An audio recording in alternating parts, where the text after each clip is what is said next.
Então, muito bom dia a todos.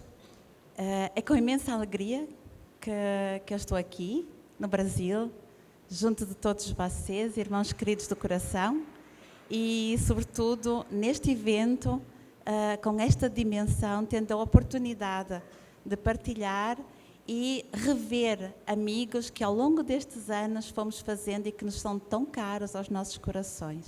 Parabéns a toda esta organização maravilhosa e a todos aqueles que vêm das mais distantes partes do Brasil e que se esforçaram para estarem aqui partilhando estes dias com todos nós. Muito obrigada.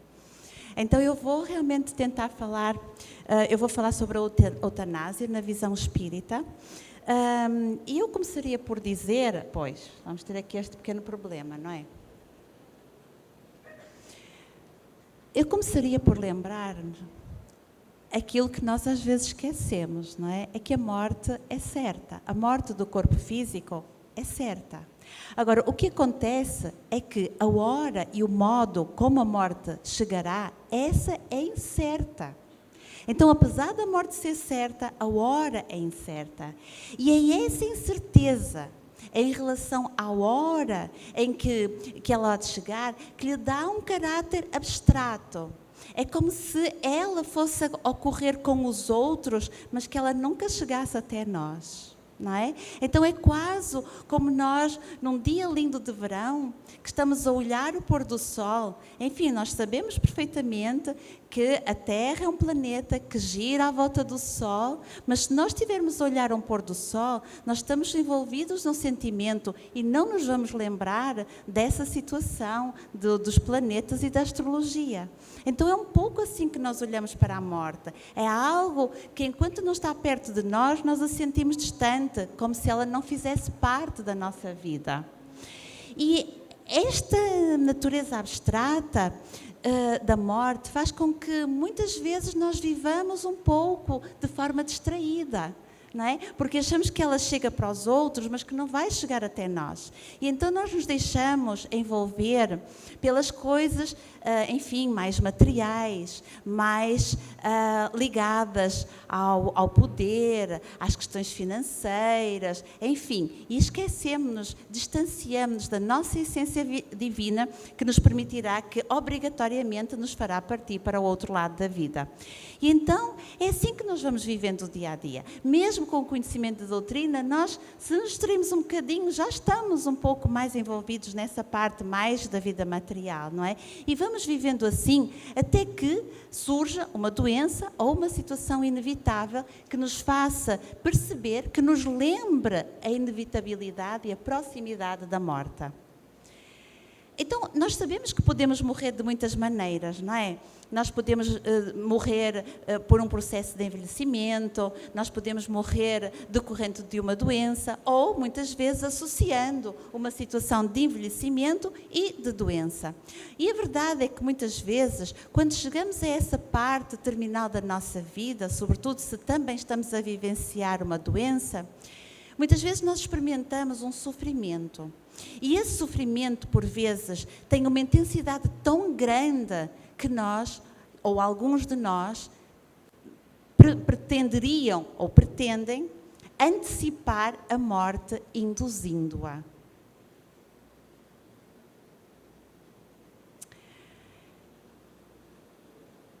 E esta questão da antecipação da morte não é uma questão recente. Se nós formos ver, ao longo da história, muitos povos o fizeram, não é? Com os mais velhos, com os doentes incapacitados. Então, nós podemos ver isso desde épocas longínquas. Mas a discussão sobre esta questão da morte induzida, quer no seu aspecto social, cultural e religioso, remonta sobretudo à Grécia Antiga, em que nessa altura, na Grécia Antiga, era aceita a antecipação da morte ou a indução da morte, exceto a escola hipocrática, não é? Com o nosso pai da medicina, que escreve: defender-me-ei das súplicas e dos agrados de quem quer que seja, para lhes ceder venenos que possam causar a morte. Nem tomarei a iniciativa de tal sugestão. Aqueles que seguiram a escola hipocrática, claro que nunca apoiaram esta situação da morte induzida. Mas a verdade é que o termo eutanásia, ele só surge por volta do século XVIII. Pensa-se que ele terá sido introduzido por este médico Francis Bacon. Porquê? Porque ele considerava que o papel da medicina não deveria de ser apenas curar, mas deveria de ser também mitigar o sofrimento, não é? Quando não havia possibilidade de recuperar, de modo a produzir uma morte boa.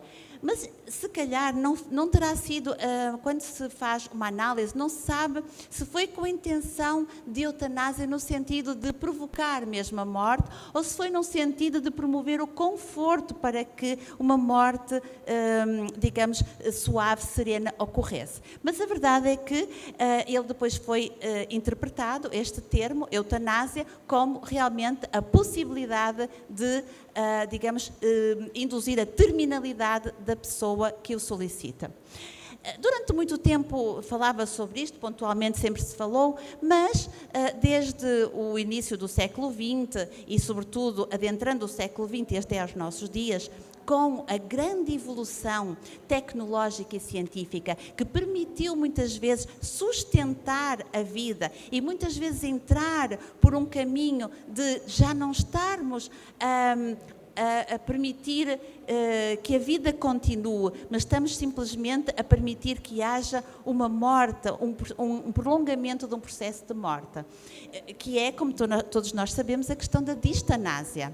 E então o que é que acontece? É que essas questões fizeram levantar a questão da discussão sobre a eutanásia, não é? A evolução tecnológica e científica. Então vamos ver agora um pouco o estado da arte sobre a eutanásia. Pois é para ali. Se nós formos ver a origem da palavra, nós vamos ver que, etimologicamente, este termo originou-se a partir então do grego, em que nós dizemos eu, que significa boa, e thanatos, que é morte, ou seja, eutanásia, boa morte. Bom, neste sentido, não é? A eutanásia não constitui nenhum problema ético, porque todos nós certamente desejamos ter uma boa morte, não é? Só que nós não utilizamos esta palavra nesse sentido. Então, o que é que significa eutanásia? Qual é a definição de eutanásia? A palavra eutanásia começou a ser usada para definir a terminação deliberada, indolor da vida de uma pessoa com uma doença incurável, avançada, progressiva, que levará inexoravelmente à morte, a seu pedido explícito, e isto é importante, o seu pedido explícito, repetido, informado e bem refletido pela administração de um ou mais fármacos em doses letais. Esta é a definição inicial de eutanásia. Não passa. Já está. Por muitas definições que nós possamos encontrar e contornar, de acordo com este professor doutor Daniel Serrão, que recentemente desencarnou e que foi um homem que se posicionou, um grande conhecedor da ética e que se posicionou sempre contra a eutanásia, ele dizia que a eutanásia é matar uma pessoa doente que pede para ser morta, e ponto final. E que tudo o resto que nós poderíamos acrescentar não iria mudar. Também é importante nós ajustarmos a terminologia. Nós centramos-nos sempre no termo eutanásia, mas quando nós estamos a falar desta questão, nós não estamos só a falar da eutanásia, nós estamos a falar na morte assistida, porque a morte assistida engloba a eutanásia, que é realmente o levar a pessoa à morte, sendo que é um profissional de saúde que administra o fármaco, que leva a pessoa a morrer, e também estamos a falar do suicídio assistido, que é a mesma coisa, só que a medicação não é administrada pelo profissional de saúde, ela é entregue ao doente, à pessoa, e essa pessoa, quando pensar, no momento em que pensar que o deverá fazer, ela própria a vai ingerir. Então, a verdade é que, do ponto de vista filosófico, de reflexão, há algumas diferenças, mas, na generalidade, podemos englobar a eutanásia e o suicídio assistido na mesma reflexão que aqui vamos fazer, sendo que o mais correto seria chamar morte assistida. E discute-se muito no mundo todo a questão da eutanásia, não é? Mas esta senhora, Margaret Batty, ela diz-nos, ela é uma profunda conhecedora da ética, e ela diz-nos que toda a questão que se gera, ela está globalmente sustentada em apenas 2 princípios. Aqueles que defendem o direito da autonomia como sendo o principal direito a respeitar, e aqueles que defendem a vida, o valor da vida como um direito absoluto. Então, todas as discussões que nós vamos fazer e que se fazem andam sempre à volta destas 2 grandes questões. Aqueles que acham que o ser humano tem como principal conduta na sua vida o direito à sua autonomia, a liberdade da escolha segundo da sua vida. E o outro grupo, não é, que acham que realmente a vida é tem um valor inviolável e, portanto, são contra a eutanásia. E é importante aqui dizermos que quer aqueles que são a favor da eutanásia, quer aqueles que são contra a eutanásia, o fazem acreditando que estão a fazer o melhor, de acordo com os seus conceitos na sua vida, não é? Ou seja, aqueles que são que estão a favor da eutanásia, na sua perspectiva de vida, não é? Também acham que estão a lutar pelo direito e pela libertação do sofrimento daqueles que sofrem, não é? Então nós vamos ver os principais argumentos a favor e contra a eutanásia. E eles são tão fortes que nós vamos ver realmente, depois vamos acrescentar a perspectiva espírita, mas é importante este conhecimento. Porquê? Porque se nós vamos falar sobre a eutanásia e quando nos questionarem, nós também temos que saber os argumentos usados, digamos, cientificamente, eticamente, e que são muito fortes, se nós realmente quisermos falar sobre esta questão, mostrando o nosso tópico contra a eutanásia. Então, os principais argumentos a favor da eutanásia, quais são? O respeito pela autodeterminação da pessoa, lá está o princípio da autonomia, o direito a morrer com dignidade, segundo estas pessoas, e o direito ao alívio da dor e do sofrimento numa atitude de compaixão, dizem eles. E os principais argumentos contra? Contra, nós temos o caráter sagrado da vida humana, como já dissemos, a integridade da profissão médica, e vamos falar um pouquinho sobre isso, e o abuso potencial dos países onde a eutanásia... já estou a fazer ao contrário. Ai, meu Deus, isto perde-se muito tempo.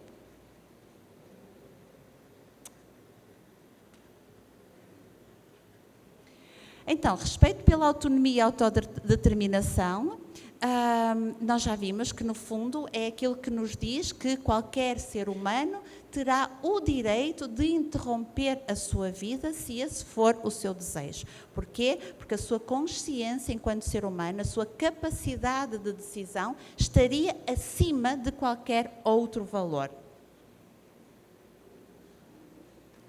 O direito a morrer com dignidade, dizem os defensores, não é? A verdade é que nós sabemos, e vamos falar sobre isso, não é? Que a morte, a dignidade da morte não está em matar, mas está na forma como se vivencia esse processo. Mas, portanto, quem defende a eutanásia acha que as pessoas têm direito a uma morte digna e para eles a dignidade da morte é poder escolher o momento em que vão morrer.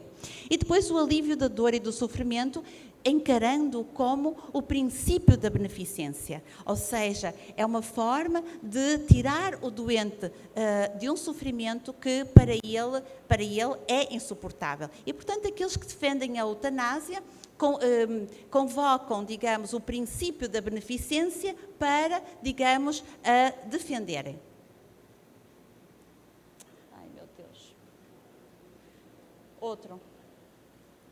Bom, globalmente é isto. Claro que depois nós podemos argumentar muito, não é? Mas o global é isto a favor da eutanásia. Contra a eutanásia, o que é que vamos ver? Para quem é contra a eutanásia, de facto, a dignidade da vida, não é?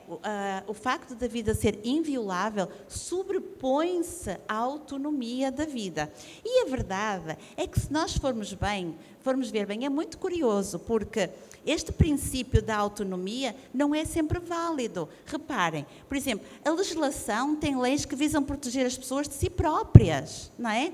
Por exemplo, não há este direito ilienável da liberdade. Se nós quisermos quisermos, por exemplo, cometermos o suicídio, não é? Não nos vão permitir cometer o suicídio. O suicídio não é aceito como um ato correto, não é? Se eu quiser atirar-me ali de uma ponta abaixo, se alguém me vir a fazer isso, tem obrigação perante a lei de me proteger e não me ajudar a tirar-me da ponta abaixo. Mas será que o suicida, naquele momento, não estará num sofrimento tão grande como uma pessoa que pede a eutanásia? Então, por que é que realmente para um seria válido e para o outro não? A questão é que realmente não é, a nossa liberdade não é total e não é alienável. Essa é uma questão muito importante. Oh, meu Deus. E é importante nós falarmos sobre isso, porque são argumentos que nós vamos utilizando com aqueles que são a favor da eutanásia, não é? Na perspectiva personalista, há uma coisa muito interessante, é que muitas vezes a eutanásia, ela deve ser vista como um pedido de socorro, não é? Ninguém que esteja bem pede para morrer. Muitas vezes a pessoa que pede a eutanásia, na verdade, ela está a pedir socorro, está a dizer-nos que não está a aguentar mais o seu sofrimento. E é assim que nós devemos fazer a leitura. E, na verdade, vamos dizer, diz sempre na definição que a pessoa deve estar consciente da sua decisão, que deve de ser refletida, que deve de ser repetida mais do que uma vez, não é? Mas vamos dizer, uma pessoa que está a pedir eutanásia no auge de um sofrimento que ele considera como suportável, será que nós podemos considerar que o seu estado mental está totalmente íntegro para fazer essa opção? Aqui vamos novamente à questão do suicídio, porque muitas vezes estes doentes estão num estado de profunda depressão. E então, como é que nós vamos fazer perante um doente numa depressão, permitindo-lhe que ele se mata? Este também é outro argumento muito importante contra a eutanásia. A integridade da profissão médica. E há muitos estudos que mostram que realmente essa questão irá, digamos, quebrar a relação de confiança entre o profissional de saúde e o doente. É o doente saber que sim, aquele é o médico que me pode salvar, mas se calhar aquele é o médico também que me pode vir a matar. E esse princípio é muito importante nós posicionarmos perante o nosso doente, permitindo que eles tenham total confiança nos seus profissionais de saúde. E depois entra aqui uma questão que é muito importante, que é a questão da rampa deslizante. E muitos acham que isto é uma coisa puramente teórica, mas a verdade, e nós vamos ver aqui que não, que é uma situação muito grave e que já está a acontecer na maior parte dos países onde a eutanásia é permitida. Então, o que é a rampa deslizante? A rampa deslizante, no fundo, é um conceito que diz que, inicialmente, faz-se uma lei muito concreta, não é? Que determina muito bem todos os itens e todos os parâmetros para que ela possa ser executada, mas que com o tempo essa barreira essa limitação vai se ampliando. Então, se inicialmente a decisão de eutanásia, estamos num primeiro patamar que é uma decisão a nível pessoal, com o avançar e com a banalização da eutanásia, ela passa a ter a possibilidade de ser tomada decisão a nível familiar e depois, mais tarde, mesmo a nível social. E nós vamos ver que isso já está a acontecer em vários países da Europa. Então, vejam só em relação à definição de eutanásia, como é que só na definição nós já vemos essa rampa deslizante no seu auge. Eu vou passar a ler porque me parece muito importante. Então vejam, a definição inicial de eutanásia diz o seguinte: é a ação iniciada pelo profissional de saúde que tem como fim pôr termo à vida a pedido expresso do interessado.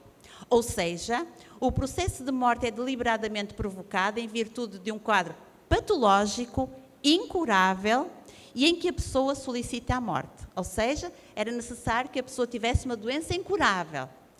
A seguir já temos esta definição de eutanásia. Vejam, morte intencional de um doente, já não diz que é incurável, é só de um doente, a seu pedido, através da intervenção direta de um profissional de saúde. E mais recentemente, vejam, temos tirar intencionalmente a vida de outra pessoa, já não tem sequer que ser doente.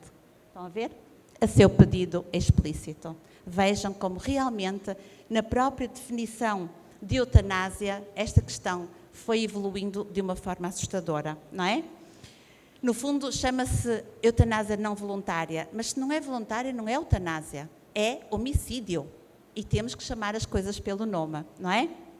E vejam, nesta revista, a revista Lancet, uma revista altamente conceituada do mundo médico, foi feita uma análise entre 2003 e 2010 e foi escrito nessa revista que a ocorrência de eutanásia sem pedido expresso continua a verificar-se na ordem de várias centenas por ano, de acordo com vários estudos. Então, aqui está uma comprovação da questão da rampa deslizante.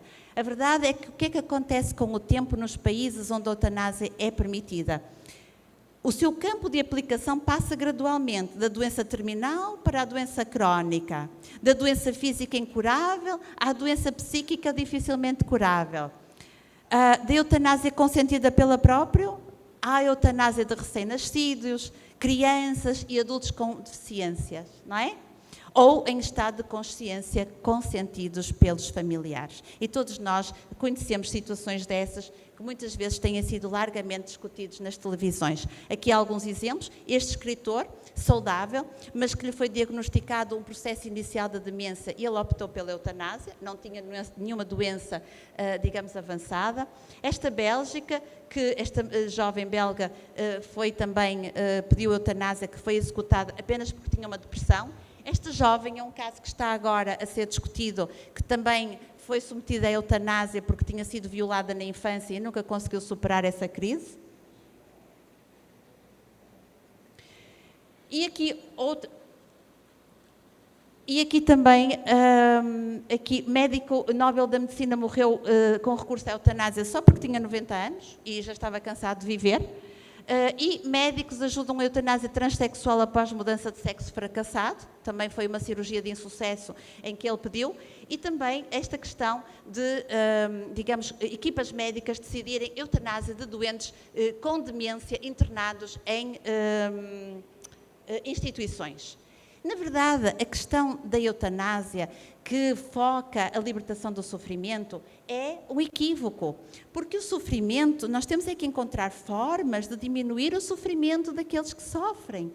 E aí estão, para os doentes terminais com doença avançada, a proposta dos cuidados paliativos, com toda a sua abrangência, como iremos falar ao longo destas jornadas, em que nós conseguimos eficazmente o alívio do sofrimento. Claro que estamos a falar do alívio do sofrimento físico, outro será mais fácil, mas temos a possibilidade de aliviar o sofrimento à maior parte dos doentes sem necessidade de recorrermos à eutanásia. E a possibilidade de recorrermos à eutanásia tem ainda outras implicações graves. É que, reparem, nós vamos passar, e isso está a acontecer, vamos passar do direito de escolher, vamos passar para a obrigação moral de pedir eutanásia. Porquê? Porque vamos ver uma pessoa doente, incapacitada, acamada, completamente dependente da sua família, que sente que é uma sobrecarga e está num país onde a eutanásia é permitida, não é? Claro que ela vai sentir-se obrigada, não é? A escolher a eutanásia para libertar a sua família da sobrecarga que ela constitui. Este também tem sido um problema muito falado. Ai, meu Deus. Não. Ajuda. E também não podemos esquecer esta questão da poupança de custos, que é uma realidade, não é? Cuidar de uma pessoa com uma doença avançada fica muito mais cara do que, se calhar, dar uma injeção letal. Então, reparem, até aqui nós não falamos de nenhum argumento espírita, nós falamos apenas das razões a favor e das razões contra. E por esta análise nós já podemos perceber o quanto é importante a nossa luta, o nosso posicionamento contra a eutanásia.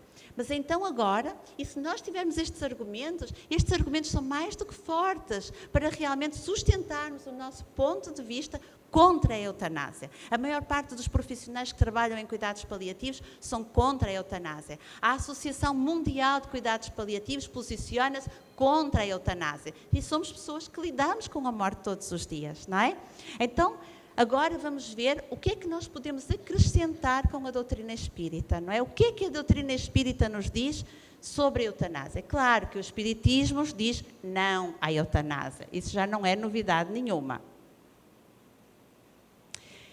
A doutrina espírita concorda integralmente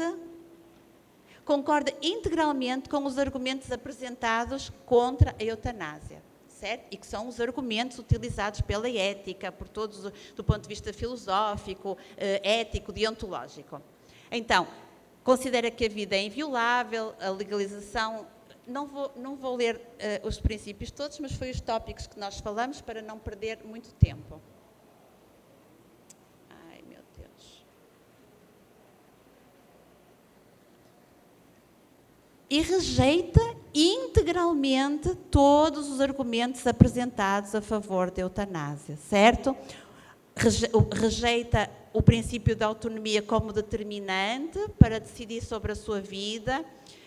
Sou o senhor do meu destino? Não somos o senhor do nosso destino, a morte é inviolável. A eutanásia, aqueles que dizem que a eutanásia pode ser a forma de exercer o direito de morrer com dignidade.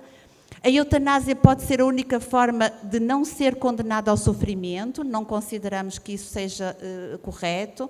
A eutanásia pode ser a única forma de libertação da insuportável degradação física, também não concordamos com essa postura. A eutanásia permite não se sentir uma sobrecarga de outrem. A doutrina espírita, digamos que rejeita todos estes argumentos. Só que assim, não basta dizer que rejeitamos, temos que dizer que rejeitamos e porquê que rejeitamos. E então é isso que nós vamos ver. Então, porquê que o espiritismo rejeita todos os argumentos apresentados a favor da eutanásia? Primeiro, princípio da autonomia. Sou livre e posso dispor da vida. A título de exemplo, pergunta 944 do Livro dos Espíritos. O homem tem o direito de dispor da própria vida? Pergunta Allan Kardec. Ao que os espíritos respondem, não. Somente Deus tem esse direito. O suicídio é uma transgressão dessa lei. E a eutanásia não deixa de ser uma forma de suicídio. Tem o direito de morrer com dignidade, certo? Dizem os que são a favor da eutanásia. O que é que o espiritismo responde? Responde que a dignidade está na forma como enfrentamos as dificuldades da vida e não nas dificuldades em si. A dignidade está na forma que nós vamos vivenciar a situação de doença, não é? Então, o espiritismo não diz que temos o direito, diz que temos o dever de morrer com dignidade. Não só o direito, mas o dever de morrer com dignidade. Continuando. Tenho o direito de me subtrair ao sofrimento. O que é que responde o espiritismo? Claro, desde que não se atente contra a própria vida. E o espiritismo diz-nos mais, é que também não só temos o direito, como temos o dever de procurar o alívio para o sofrimento. E todos nós sabemos bem isso. A vida não faz sentido. É uma perda de sentido para a vida. Este é um argumento muitas vezes utilizado a favor da eutanásia. Mas quem tem o conhecimento da doutrina espírita, sabe que o desconhecimento do verdadeiro... Aqui tem um erro. A questão prende-se. A vida não tem sentido quando nós não entendemos toda a sua dimensão. Porque a partir do momento que nós sabemos de onde vimos, porque é que aqui estamos e para onde vamos, nesse percurso, a vida terá sempre um significado, mesmo que estejamos numa fase terminal da vida. A sobrecarga de outrem, não é? Já falamos sobre isso. O que é que a doutrina espírita diz-nos? Diz-nos o seguinte, que quando realmente alguém está doente e alguém tem que cuidar, a verdade é que nós sabemos que muitas vezes é uma oportunidade de reparação do passado, quando estamos a cuidar daquela pessoa que está debilitada, acamada, enfim. É uma oportunidade de evolução de quem cuida. Porquê? Porque vai exercitar muitas das virtudes que ainda não temos, como seja o sacrifício, a abnegação, o amor, enfim. Mas também é uma oportunidade de evoluir para quem é cuidado. Porquê? Porque estar doente e estar limitado é muito difícil, não é? Então é um exercício muito importante, de exercício da humildade, de trabalharmos a resignação, a aceitação. Então a verdade é que de facto não há sobrecarga de ninguém, mas há uma oportunidade de crescimento em conjunto, o doente e aqueles que cuidam. E para além disso, nós sabemos muito bem que o processo de morte, quando ocorre naturalmente, ou seja, por doença mais ou menos prolongada, permite ao indivíduo preparar-se para a transição, para o plano espiritual, auxiliado pela medicina terrena e pela espiritualidade. E obviamente que se nós vamos interromper esse processo natural, do percurso da doença, da sua finitude, o que é que nós vamos fazer com que aconteça a esse espírito? Interferir no fenómeno tanatológico, acelerando a sua dinâmica e levando a uma transferência prematura da alma, ainda que por tempo mínimo, obviamente, que desencadeia repercussões negativas. A morte antecipada tem repercussões negativas imediatas, a perturbação do desencarne, óbvio, e nós entendemos isso perfeitamente. Desculpa. A apresentação saiu.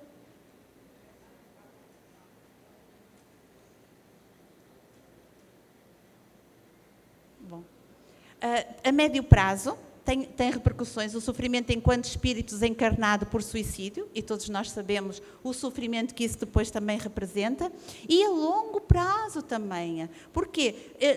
Inclusivamente, expiações e reencarnações futuras decorrentes desse ato de suicídio. Então, estou a terminar. Quanto tempo é que eu tenho? 5 minutos? Não? Já acabou? 5 minutos? Não? Já acabou? Sim? 5 minutos? Então, nós podemos ver que realmente há muitos argumentos já na sociedade, no seu geral, apoiando a nossa posição contra a eutanásia e que são argumentos com os quais nós devemos estar familiarizados para podermos argumentar, porque muitos dos argumentos que nós podemos utilizar enquanto espíritas, a pessoa, se não é espírita, não é sensível a eles, mas nós podemos utilizar outros argumentos que façam aquela pessoa refletir sobre a gravidade da eutanásia. E depois, obviamente, que nós, como pessoas que tivemos a oportunidade sublime de encontrarmos esta doutrina, temos ainda toda esta possibilidade para nos auxiliar, para sustentar com toda a segurança, com toda a certeza, o facto de sermos contra a eutanásia. E para terminar, e se ainda temos alguma dúvida, eu vou ler aqui a resposta, reparem, do século XIX. Não dá tempo? Já passei, não foi? Reparem como temos toda aqui a resposta escrita no século XIX e nós continuamos ainda a discutir no dia a dia se somos a favor e contra. Está aqui tudo dito pelo Espírito de São Luís. Então eu vou passar a ler para refletirmos. Um homem agoniza, presa de cruéis sofrimentos. Sabe-se que o seu estado é sem esperança. É permitido poupar-lhe alguns instantes de agonia, abreviando-lhe o fim? No fundo é a pergunta se a eutanásia é permitida ou não, certo? Mas quem vos daria o direito de pré-julgar os desígnios de Deus? Não pode ele conduzir um homem até à beira da sepultura para em seguida retirá-lo com o fim de fazê-lo examinar-se a si mesmo e modificar-lhe os pensamentos? A que extremos tenha chegado um moribundo, ninguém pode dizer com certeza que soou a sua hora final. A ciência, por ação, nunca se enganou nas suas previsões? Bem sei que há casos que se podem considerar com razão como desesperados, mas se não há nenhuma esperança possível de um retorno definitivo à vida e à saúde, não há também inúmeros exemplos de que, no momento do último suspiro, o doente se reanima e redescobre suas faculdades por alguns instantes? Pois bem, essa hora de graça que lhe é concedida pode ser para ele da maior importância, pois ignorais as reflexões que o seu espírito poderia ter feito nas convulsões da agonia, e quantos tormentos podem ser poupados por um súbito clarão de arrependimento. O materialista, que só vê o corpo, não levando em conta a existência da alma, não pode compreender essas coisas. Mas o espírito, que sabe o que se passa além do túmulo, conhece o valor do último pensamento. Aliviai os últimos sofrimentos, o mais que puderdes, mas guardai-vos de abreviar a vida, mesmo que seja apenas um minuto, porque esse minuto pode poupar muitas lágrimas no futuro. São Luís. Penso que não há mais nada a dizer sobre a eutanásia. E, na verdade, lembremos-nos da palavra do Mestre Jesus, quando nos diz que abençoados aqueles que sofrem, porque entrarão no reino de Deus. Obrigada pela vossa atenção.